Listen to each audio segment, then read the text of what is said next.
Bonjour, nous sommes le jeudi 7 novembre 2024 et le sujet est le déficit public à 6,1% du PIB en 2024 et Bruno Le Maire. Bruno Le Maire, le déficit public à 6,1% du PIB en 2024 et le choix du gouvernement actuel. C'est fort de café, hein. Le gouvernement actuel est en place depuis début octobre, parce que mi-septembre, il y avait le nouveau ministre, Premier ministre Michel Barnier, qui a quasi 74 ans. Il va avoir 74 ans début janvier 2025. Et là, d'après lui, Bruno Le Maire, les 6,1% de PIB, de déficit public par rapport au PIB, est le choix du nouveau gouvernement. Faut pas exagérer un peu. Il est en très grande partie responsable, puisque ça faisait 7 ans de présence de Bruno Le Maire, depuis le premier mandat d'Emmanuel Macron. N'oubliez pas de vous abonner pour plus de news nationales, européennes et internationales sur ce monde merveilleux dans lequel nous vivons. L'ancien ministre de l'économie et des finances, Bruno Le Maire, actuellement c'est Antoine Armand, qui a 33 ans, a estimé jeudi que le dérapage du déficit public de la France à 6,1% du PIB en 2024 était le choix du gouvernement actuel. Bon, ça c'est 6,1%, c'est encore une estimation, puisque on aura les chiffres on va dire réel, que fin janvier, début février 2025 pour 2024. Et comme je le disais précédemment dans notre vidéo, les prévisions pour 2024, en ce qui concerne le déficit public, en pourcentage du PIB, en 2023, il était estimé à 4,4, puis il est passé à 5,1, puis 5,6, là il est à 6,1, et d'après certains, il pourrait aller à 6,5 voire 7%. Nous serons fixés ça dans 3 mois. Refutant toute faute ou dissimulation sur la situation des comptes publics. Quand on me dit que le déficit en 2024 sera à 6,1%, c'est le choix du gouvernement actuel, et j'apporterai toutes les preuves que nous pourrions avoir en 2024. Avec des mesures de redressement plus rigoureuses, un déficit autour de 5,5%, je conteste donc formellement ce chiffre de 6,1%, a déclaré M. Le Maire, s'expliquant devant la commission des finances du Sénat, dans le cadre d'une mission d'information sur la dérive des finances publiques. Ici.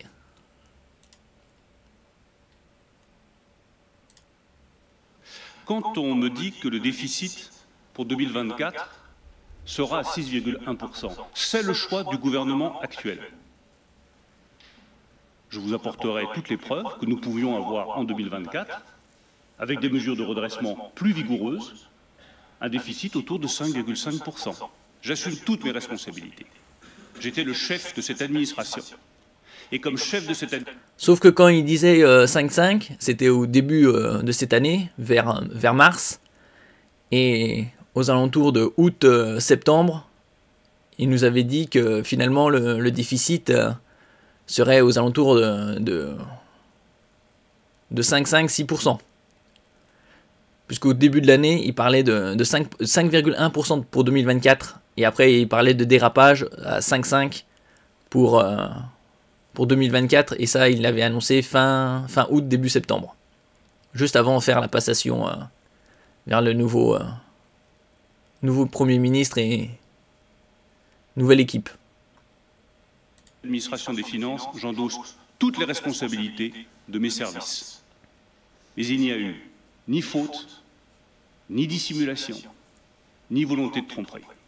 Il y a eu fondamentalement une grave erreur technique d'évaluation des recettes dont nous payons le prix et à laquelle j'ai répondu avec la plus totale détermination et la plus totale transparence.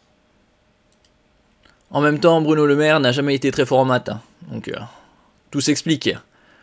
Selon le projet de loi de finances de fin de gestion présenté mercredi au Conseil des ministres, le déficit public va déraper à 6,1% du PIB en 2024. Ça aussi, c'est une estimation, comme je disais précédemment, ça pourrait être 6,5 voire 7%. Il était prévu à 4,4% dans le projet de loi de finances initiale présenté à l'automne 2023, puis relevé à 5,1% au printemps par le gouvernement précédent, quand ils ont annoncé qu'il y a eu un dérapage pour 2023, et que c'était finalement 5,5% pour 2023 au lieu de 4,9%. Dans lequel M. Le Maire a dirigé Bercy durant plus de 7 ans, donc depuis le début de la présidence de Macron. Les recettes avaient été évaluées initialement à 41,5 milliards d'euros, supérieures à ce qu'elles seront en réalité en 2024, tandis que la croissance a été révisée en baisse de 1,4%, soit à 1,1%. C'était Bruno Le Maire, il parlait de 1,4% de croissance pour 2024, c'était fin 2023. Puis en février, suite aux chiffres du déficit public en 2023, il nous avait parlé de 1% symbolique de croissance. Et tout le monde lui avait dit, de toute façon, 1,4%, il lui dit, d'où tu sors tes chiffres, 1,4%, personne n'y croit.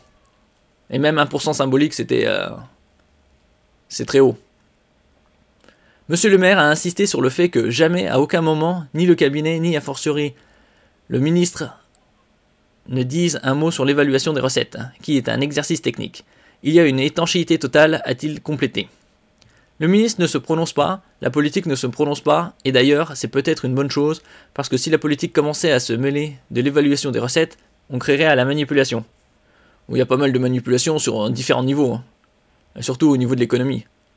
Où partout ce fric, il collecte, c'est le pays le plus taxé au monde, et les résultats sont très médiocres, voire vraiment très très bas. Il y a par ailleurs souligné que le gouvernement précédent avait massivement dépensé pour soutenir ménages et entreprises durant les crises successives, surtout durant le Covid 2020, 2021, le quoi qu'il en coûte, ils avaient balancé sur la table environ 500-600 milliards pour sauver les entreprises, soi-disant. C'était du gaspillage. Quand on regarde comment d'autres pays ont géré entre guillemets, la crise, on voit qu'ils sont bien mieux sortis. Avant d'engager des mesures d'économie face à l'accroissement de la dette publique française, l'ex-ministre a dit avoir même résisté à quelques 400 milliards de dépenses supplémentaires qui étaient alors réclamées par les parlementaires de tous bords. 400 milliards supplémentaires. Hein. Ils auraient dépensé 1000 milliards d'un coup au lieu de 600. Là, on aurait été 400 milliards de plus de déficit. Au T2, c'est-à-dire trimestre 2, fin juin 2024, le déficit est de la dette publique. La dette est de 3228 milliards. Donc là, on est déjà en novembre. Pour le T4, ce sera probablement facilement 3400, 3500. Voire plus. On aura les chiffres début 2025, vers fin janvier, début février. Le temps qu'ils collectent tout ça et qu'ils les publient. Merci pour votre écoute. N'oubliez pas de mettre un j'aime, un commentaire, de partager et de vous abonner à la chaîne. À la prochaine fois.